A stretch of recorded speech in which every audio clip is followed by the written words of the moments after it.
DD dialogue में आपका स्वागत है। मैं हूं अशोक श्रीवास्तव। डीडी डायलॉग में बात बिहार की हो रही है, क्योंकि बिहार विधानसभा चुनाव में अब शायद 100 दिन से भी कम वक्त बचा है। लोग इंतजार कर रहे हैं कब चुनावों की घोषणा हो, लेकिन चुनावों की घोषणा से पहले ही बिहार में तमाम मुद्दे और तमाम विवाद जो है वो खड़े हो रहे हैं, नेताओं के बयान आ रहे हैं और ऐसा लग रहा है कि बिहार का चुनाव जो है वो पूरे देश को अपने चुनावी रंग में जैसे समेटता जा रहा है। और बिहार पर हम लगातार चर्चा कर रहे हैं। हमारे साथ एक और खास मेहमान इस वक्त बात बिहार की में शामिल हैं और हमसे बातचीत करने के लिए आइए परिचय करवा देता हूं। हमारे साथ संजय झा जी हैं, जेडीयू के वरिष्ठ नेता हैं, सांसद हैं और जेडीयू के कार्यकारी अध्यक्ष भी हैं। बहुत बहुत स्वागत कीजिए संजय झा जी का तालियों के साथ। संजय झा जी हमारे स्टूडियो में, आपका बहुत बहुत आभार। आपसे ढेर सारी बातें करेंगे, लेकिन आपसे बात करें उससे पहले संजय झा जी का राजनीतिक जो सफर है, उनकी जो सियासी सफर है, उस पर निगाह डाल लेते हैं छोटे से एक पैकेज में। देखिए उनका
हैं।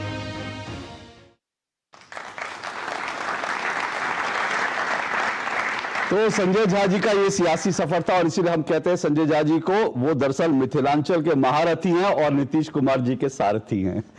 संजय जी, शुरुआत मुख्यमंत्री जी से हो जाए, क्योंकि मैंने कहा आप उनके सारथी हैं। आप लगभग जेडीयू में तमाम बड़े फैसलों में उनके शामिल होते हैं।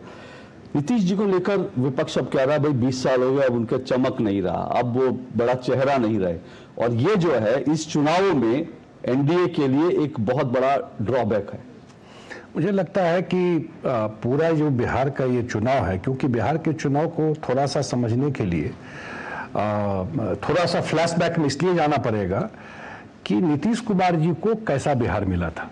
हम लोग कहते हैं तो विपक्ष को परेशानी भी होती है, और ये कभी भूलना नहीं चाहिए कि वो कोई बहुत बड़े राज्य के मुख्यमंत्री बन गए, सब कुछ बिल्कुल गर्त में था जहां से वो शुरू किए। कोई भी पैरामीटर लीजिए, कोई चर्चा नहीं करेगा। हम लोग इसी दिल्ली में पढ़ते थे, बिहारी बोलने में शर्म लगता था। ये पूरा इमेज उस बिहार का हो गया था, जहां की वर्ल्ड का सबसे पहला यूनिवर्सिटी नालंदा यूनिवर्सिटी, जब यूरोप में यूनिवर्सिटी नहीं था तब नालंदा में लोग पढ़ने आते थे। उस स्टेट का हाल ये हो गया कि हम लोगों को बिहारी बोलने में शर्म लगता था।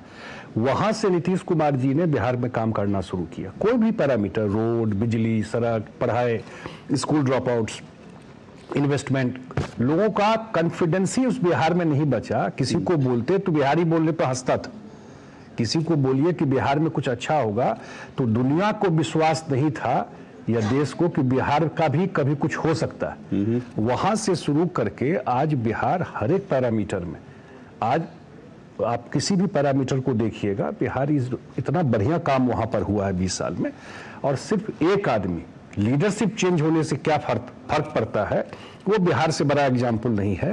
एक ईमानदार काम करने वाला मुख्यमंत्री बिहार को मिला, और नीतीश कुमार के प्रति प्रो इनकम्बेंसी है।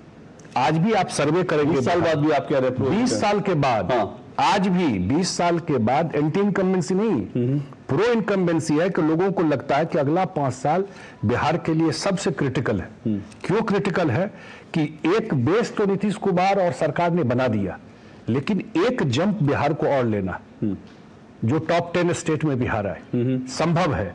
वो इस नीतीश कुमार के रहते हुए कि बहुत दिन के बाद बिहार को यह मौका मिला है कि केंद्र में भी बिहार का से है और बिहार में भी सरकार है। ये अपॉर्चुनिटी 20 साल में नहीं मिला था बिहार। आप लोग हर बार हर चुनाव में यही कह के एक और जंप लेते हैं कि भाई 5 साल और 20 साल बहुत होते हैं। 20 साल में काम हुआ ना, वही तो कह रहा हूं कि इसलिए आपको बेस बता दिया कि उस बिहार में गड्ढा ही था। अगर हम कहते कि इन्वेस्टमेंट लाते हैं तो 10 में नहीं संभव था। लॉ एंड ऑर्डर से लेकर के इंफ्रास्ट्रक्चर ठीक करना, 4 घंटा बिजली नहीं रहता था। आप 5 बजे शाम के बाद बिहार में, ये सब सच्चाई है।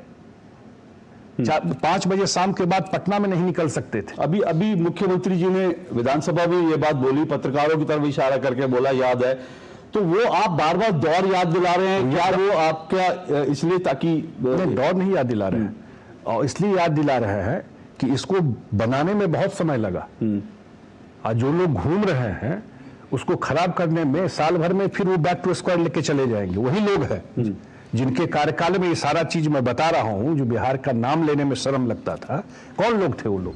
क्या लॉ एंड ऑर्डर एक बड़ा मुद्दा है? क्योंकि आज भी वहां पर मर्डर हो रहे हैं जो हमने देखा, लेकिन आप लोग कहते हैं कि भाई पहले जो होता था मुख्यमंत्री निवास के अंदर जो है लालू जी का राज था, तब बीजेपी के नेता और जेडीयू के नेता याद दिलाते कि वो तो मुख्यमंत्री आवास में सब कुछ होती थी डीलिंग। सच्चाई है भाई ना, 20 साल लंबा टाइम हुआ। आप ही बोल रहे हैं 20 साल में बिहार में कोई जातीय दंगा हुआ, बिहार में कोई कम्युनल राइट हुआ, बिहार में बारिंग 1 2 दिन 4 दिन, कभी 20 साल में कि कभी बिहार में कर्फ्यू लगा। बिहार में जो किडनैपिंग जो होता था पैसे के लिए 20 साल में कोई कहानी मिली। क्राइम तो दिल्ली में होता है और नोएडा में होता है, लेकिन जो भी क्राइम हुआ, भाई भाई में जमीन के लिए झगड़ा हुआ हो जाता है और एक दूसरे को गोली मार देता है। जो भी क्राइम हुआ है जिसकी बात हो रही है, वो क्राइम पुलिस डिटेक्ट किया कि नहीं? क्रिमिनल पकड़ा के उसी से जज करेंगे ना किसी को। क्या कोई पॉलिटिकल संरक्षण किसी का है? कोई ऑर्गेनाइज क्राइम है? बिहार में लोग, वो जो गाड़ी रहता था उसको ब्लैक शीशा लगा के, आप पूछिए ना लोगों से। और बताइए ना, क्योंकि आज की जो पीढ़ी है उसको तो नहीं बिल्कुल, तो आप लोग बार-बार ब्लैक शीशा जी के लगा के और राइफल निकाल करके रोड पे चलते थे। आज किसी की हिम्मत है पूरे बिहार में ये काम कर ले? कोई घूम सकता है? रूल ऑफ लॉ है। आप लोग बड़ा चढ़ा के तो नहीं बोलते ये बातें? अरे तुम जमीन पे है ना, आप चलिए ना एक बार, चल के देखिए जमीन पर। आज 12 बजे रात में पटना में लोग निकलते हैं सड़क पर। ये तो फैक्ट है ना, तो आप जाके घूमिएगा, देखिएगा। एक लड़की, हम तो, मेरे लिए बड़ा आश्चर्य था, मैं इस बार देखा, मैं अपने गांव गया और मैं 11 बजे रात में जा रहा था, मैं देखा स्कूटी पे लड़की एक जा रही। अब ये सब बिहार में कोई कल्पना नहीं कर सकता था इस सरकार से पहले। हमको नहीं दिखता था कि कोई पटना में भी लड़की साइकिल चलाती थी। ये सब स्टोरी है 20 साल का। आज कोई गांव नहीं है जहां से 100-200 लड़की साइकिल चला के स्कूल नहीं जाती। ये साधारण बिहार के लिए बहुत बड़ा चेंज है ये सब, कहीं के लिए भी। आपने ये बात कही, इसमें कोई दो राय नहीं। नीतीश जी के ऊपर कोई उनके दामन पे दाग नहीं है, उनके ऊपर भ्रष्टाचार का कोई मामला नहीं, भाई भतीजावाद का उनका कोई मामला नहीं। लेकिन अब ये कहा जा रहा है, क्योंकि विपक्ष ये कहता है कि अब नीतीश जी, मैं उस शब्द का बहुत डेरिवेटिव शब्द है जिसका इस्तेमाल करते हैं, मैं समझ, देखिए ऐसा है। हाँ, वो कहते हैं कि अब जो है चीजें हो रही है, को कह रहे हैं कि दामाद आयोग बन गया है, पूरी तरह से भाई भतीजावाद शुरू हो गया है। तेजस्वी यादव साहब, भाई भतीजावाद शुरू हो गया भाई। पूरे बिहार नीति 20 साल से यहाँ थे और उससे पहले केंद्र में अटल जी के सरकार में मंत्री थे। वो 25 साल का उनका ट्रैक रिकॉर्ड है। विपक्ष तो यही सब बोलेगा। आज तक कभी सुने उनके परिवार से डिस्टेंट रिलेशन से कोई कहीं राजनीति में? अब इससे बड़ा एग्जाम्पल तो नहीं हो सकता। 25 साल 20 साल से मुख्यमंत्री बनना बिहार जैसे पॉलिटिकली इतना एजाइल स्टेट में साधारण बात नहीं है। ये तो ट्रैक रिकॉर्ड है ना।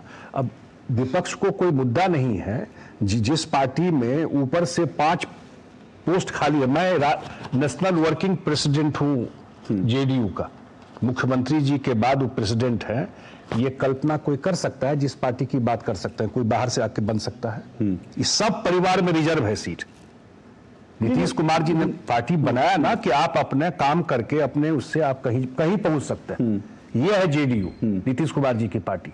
मैं यहाँ बैठा हुआ हूं, लेकिन वहां तो परिवार के अलावा कुछ है नहीं। पर वो जो आप कह रहे हैं बात सही है, लेकिन वही आरोप लगाते हैं, कहते हैं कि अब नीतीश जी की कमान जो है, कुछ लोगों में आपका नाम लेते हैं, अशोक चौधरी जी का नाम लेते हैं, कहते हैं कि अब वो, मैं नाम नहीं लेता, लेकिन कुछ नेताओं के दामाद जो है वो आयोग में बना दिए गए, तो उसको लेकर वो कहते हैं कि दामाद आयोग है, परिवारवाद वहां चल रहा है। क्या एक्सपेक्ट करता है वो राजनीति का स्तर?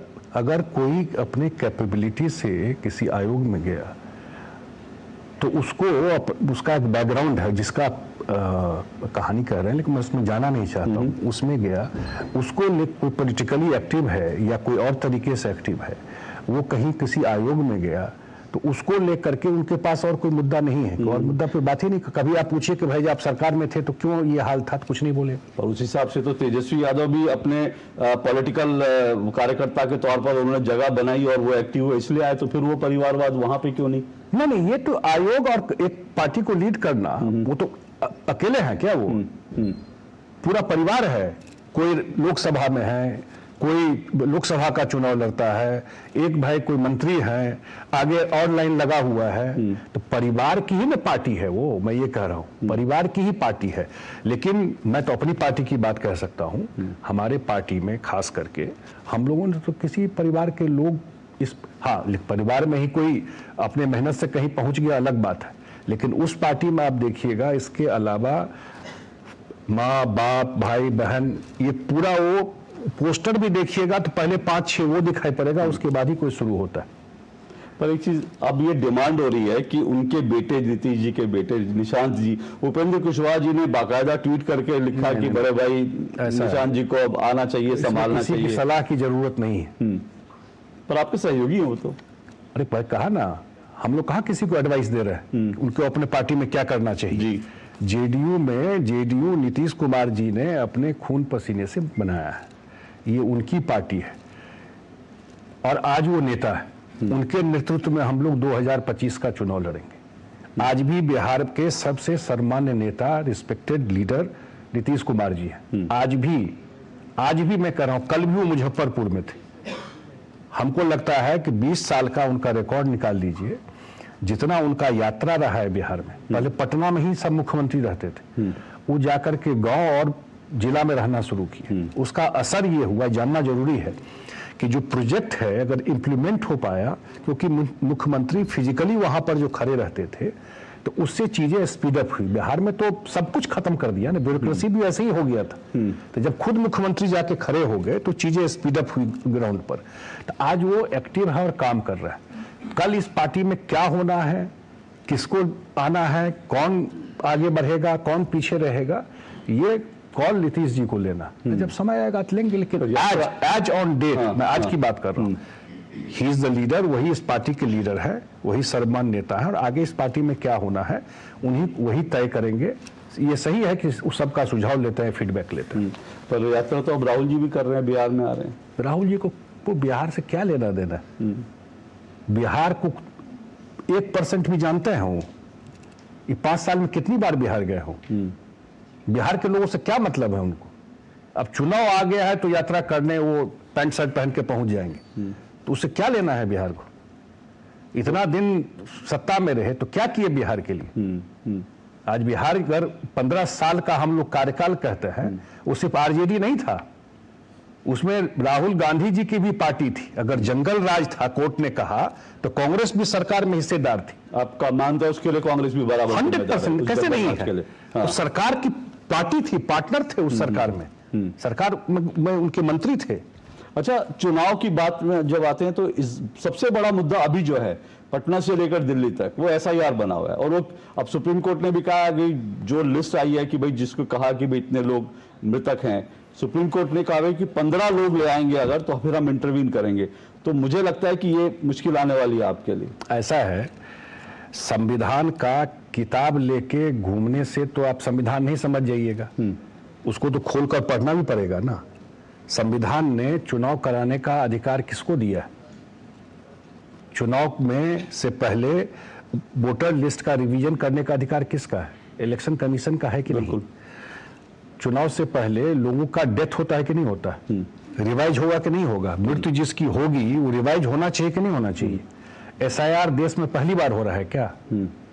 बिहार में एसआईआर 2003 में भी हुआ। रिकॉर्ड पे डाल दीजिए पूरा फैक्ट्स। 2003 में किसकी सरकार थी वहां पर, और उस समय भी 1 महीने का समय दिया गया। आज कहते हैं ना इतना कम टाइम कैसे, आज भी 1 महीना है। 2003 में भी जो एसआईआर हुआ वो 1 महीने का नहीं हुआ। बिहार में जातीय गणना हम लोगों ने कराया 15 दिन में हुआ, और उसमें है क्या कि जो भी 23-24 लाख लोगों का डेथ हो गया उनका नाम हटा दिया गया। 25-26 लाख लोग परमानेंट शिफ्ट कर गए बिहार से, उनका नाम हटा दिया गया। और 7 लाख लोग से ज्यादा लोगों का एक जगह से ज्यादा जगह उनका वोट है, उनका नाम हटाया गया। अब 1 महीने का टाइम दिया गया, 1 महीने का टाइम दिया गया है कि आपको किसी पर ऑब्जेक्शन है तो आ करके आप बताइए और उसको करेक्शन हो जाए। बीजेपी कहती है इसमें घुसपैठी अभी थे। अब जो भी हो, संविधान क्या कहता है? संविधान यही नहीं कहता है कि भारत का जो नागरिक होगा वही वोट दे सकता है। ठीक है, तो अगर आपका सिटीजनशिप का कागज मांगा जा रहा है, मांगेगा, उसमें तो क्या गलत है भाई? अगर बाहरी कोई है, कई तरह की खबरें, मैं सिर्फ कई तरह की खबरें आती है, तो मैं जानना चाहता हूं आप लोग कॉन्फिडेंट है कि इसमें ये प्रक्रिया पूरी तरह से निष्पक्ष हुई है? देखिए, जब शुरू हुआ अभी कई तरह की खबरें लगातार आ रही है। कोई नहीं, बिहार में जाकर पूछिए ना, ये मुद्दा ही नहीं है, क्योंकि सब लोग जो लोग मुद्दा बना रहे हैं तो अब खुद का तो करवा लिए जाकर, उनके जो समर्थक है वो करा लिए। 90% से ज्यादा लोगों ने ऑलरेडी अप्लाई कर दिया है, और जो लोग का नहीं हुआ ऑलरेडी नहीं था, इसलिए उसका रिवीजन हुआ है। जब शुरू हुआ ये, तो मैंने अपने पार्टी में रिव्यू किया जी, और हम लोगों ने कहा कि 15 दिन में आप लोग जो भी हमारे बीएलओ हैं, ग्राउंड पे हैं, एक बार हम लोग रिव्यू करेंगे, और लगेगा कि कोई इशू है, कोई प्रॉब्लम है, माइग्रेंट्स हैं, किन्हीं का कोई इशू है, तो बताइए। तो हम लोग इलेक्शन कमीशन में टाइम लेकर के बात को जाकर रखेंगे। 15 दिन के बाद फिर पार्टी में मैं अपनी पार्टी की बात कर रहा हूँ, और सब जगह से था कि नहीं, सब लोग जा रहे हैं और अपना अप्लाई कर रहे हैं, कोई इशू नहीं है। अच्छी बात है भाई। एक बार अगर वोटर लिस्ट का क्लीनिंग हो रहा है, अगर बोगस पोलिंग, ये भी काम है ना इलेक्शन कमीशन, नहीं हो, आज के ईवीएम उठाते रहता है। बिहार के में लोग भूल गए क्या बूथ कैप्चरिंग? बिहार तो इसी के लिए कोई गरीब वोट दे पाता था। 11 बजे पोलिंग खत्म हो जाता था, बूथ कैप्चर हो गया। कब बिहार में वोट सही से पड़ना शुरू हुआ? जब से ईवीएम आया। ठीक है, तो ईवीएम पर भी प्रश्न उठाता है, इसीलिए अब गया मुद्दा। 2024 में मोदी जी संविधान खतरे में डाल देंगे। 11 साल से प्रधानमंत्री है, लोगों को कंफ्यूज किए पूरा देश में, उसका कुछ ना कुछ असर पड़ा चुनाव पर। अब संविधान ठीक हो गया, अब आ गया इलेक्शन कमीशन, तो हर एक समय उनको कोई मुद्दा, उसको कंडेम करो इलेक्शन कमीशन। अच्छा संजय जी, ये बताइए कि अब चुनाव होगा, आपका गठबंधन है, सीट शेयरिंग एक बड़ा सरदर्द लगता है, क्योंकि जेडीयू की ओर से लगातार कहा जा रहा है भाई 110-112 सीटें जेडीयू लड़ेगी, 243 में उसके बाद 130 बची। बीजेपी है, मांझी जी हैं, उपेंद्र कुशवाहा जी हैं, चिराग पासवान हैं, तो ये इतने सारे आपके सहयोगी हैं, कैसे ये फॉर्मूला निकालेंगे? 2024 का जब लोकसभा चुनाव हुआ, आपको पता चला कैसे सीट बट गया, चुनाव लड़ लिए, अलायंस हो गया? हमको नहीं लगता किसी को आइडिया भी लगा होगा। उसी तरह ये बहुत पुराना अलायंस है, खास करके जेडीयू बीजेपी का बड़ा ट्रस्टेड अलायंस है, ये मैं बता देता हूँ। इसलिए हम इसमें झटके आते, वो तो ठीक है, एब्रेशन है, मैं तो कह ही रहा हूँ, रहा है वो। लेकिन बिहार के बदलाव में दोनों पार्टी का एक लंबा एसोसिएशन रहा है। नीतीश कुमार जी आज भी जब बात होती है तो जब काम किए थे केंद्र में, उसको रिकॉल करता है जब मौका मिला था उनको, या बिहार में जब 2005 में बदलाव हुआ तो दोनों पार्टी साथ मिल करके बदलाव किए। तो इसलिए हम लोगों के सीट के इशू में कोई प्रॉब्लम नहीं, पर्पस है बिहार का काम होना।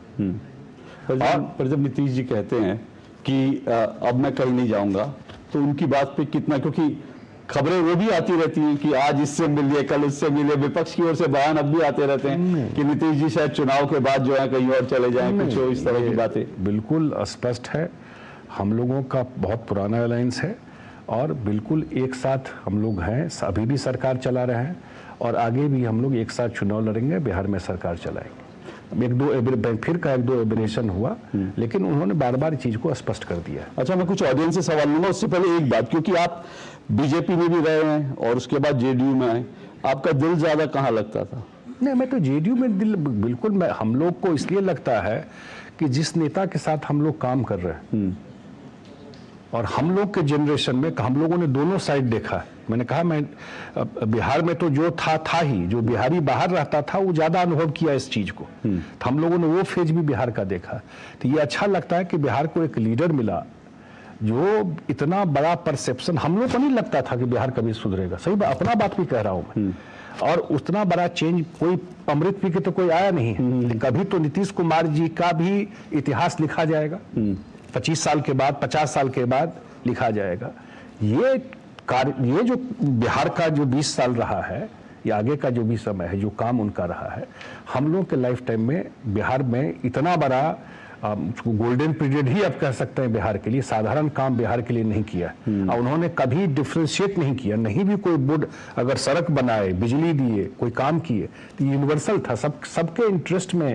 अगर लॉ एंड ऑर्डर इंप्रूव किया, सबसे बड़ा इशू था। ठीक है, वहां पर नहीं कर, तो नीतीश जी का बीजेपी के साथ जो कभी कभी थोड़ा बहुत दिखता है, उसमें एक बड़ा फैक्टर आता है। वो कहते हैं कि भाई नीतीश जी तो पूरी तरह सेकुलर हैं और बीजेपी में थोड़ा सा जो है वो कम्युनल एंगल लोग आरोप लगाते हैं।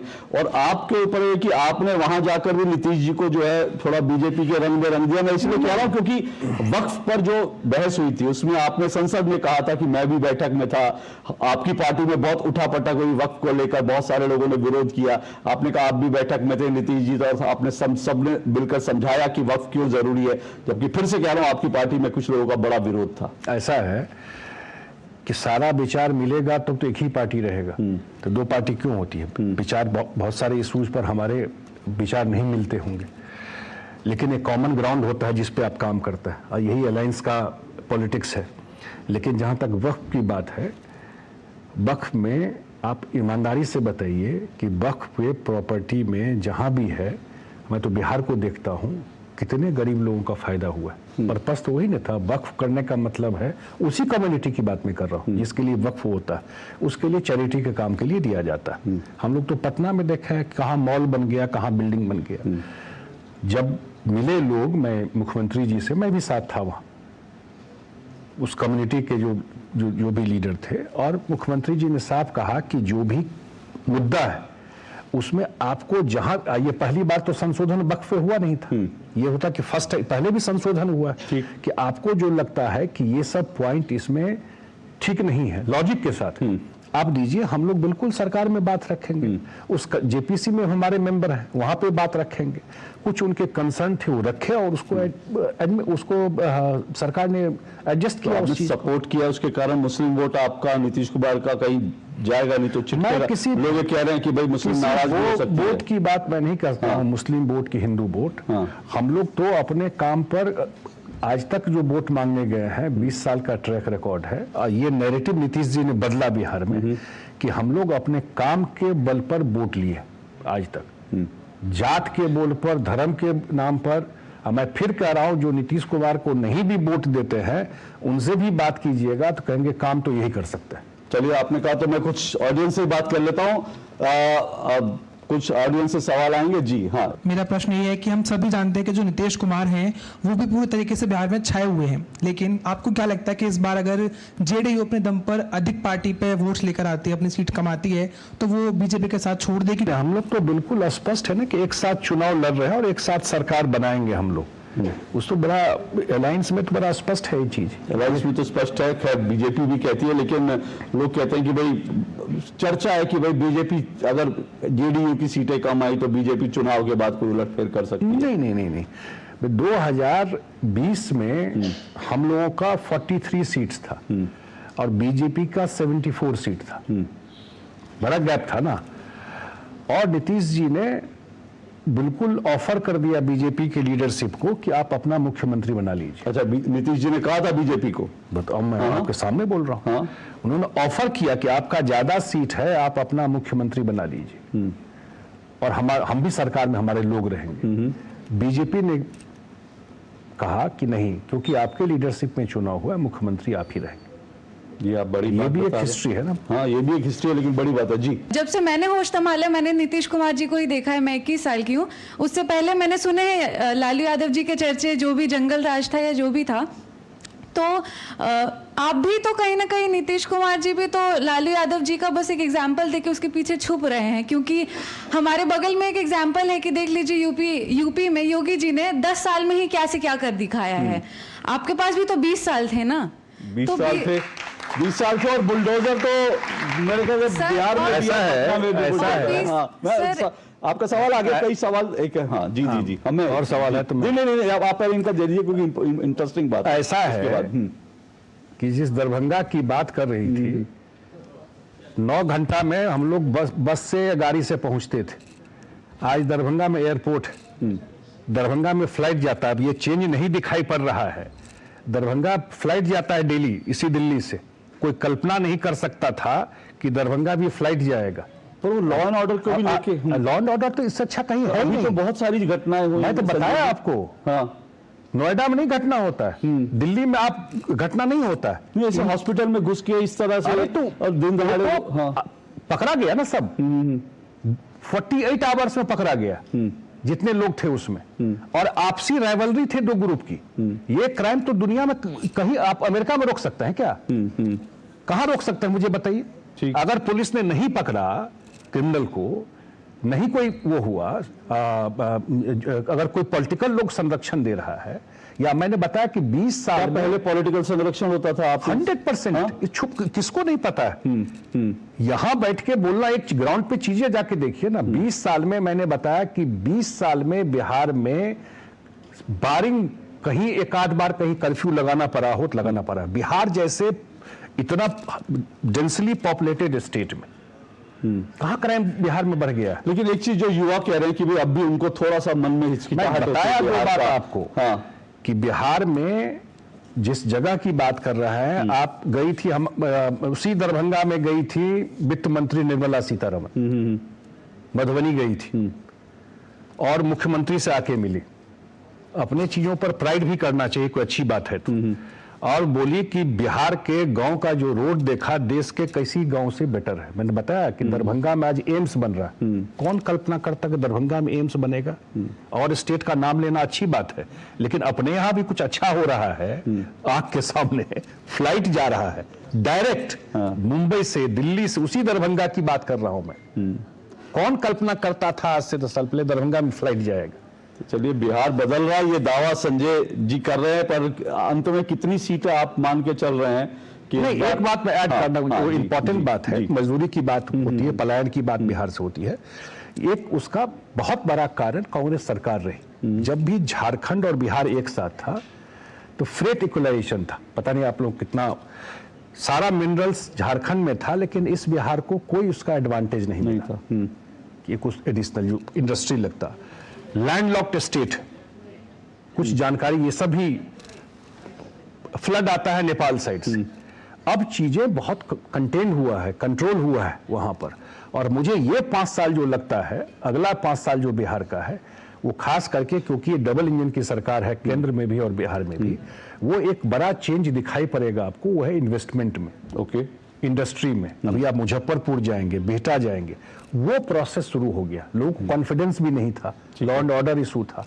ये एक बड़ा चेंज बिहार में दिखाई पड़ेगा कि अगले 5 साल में उद्योग के मामले में बिहार ठीक है। बट सीटें कितनी आप मान के चलो? वो हम लोग कर लेंगे, उसकी चिंता मत कर लेंगे। चलिए, ये कह रहे हैं कि चिंता नहीं है, हो जाएगा, और उसके बाद बिहार डेवलपमेंट के रास्ते पर और बढ़ेगा। ये संजय झा जी का दावा है। बहुत बहुत शुक्रिया संजय जी, आप हमारे बीच आए। जोरदार तालियों के साथ संजय जी हमारे बीच आए। बहुत बहुत अभिनंदन, बहुत बहुत शुक्रिया।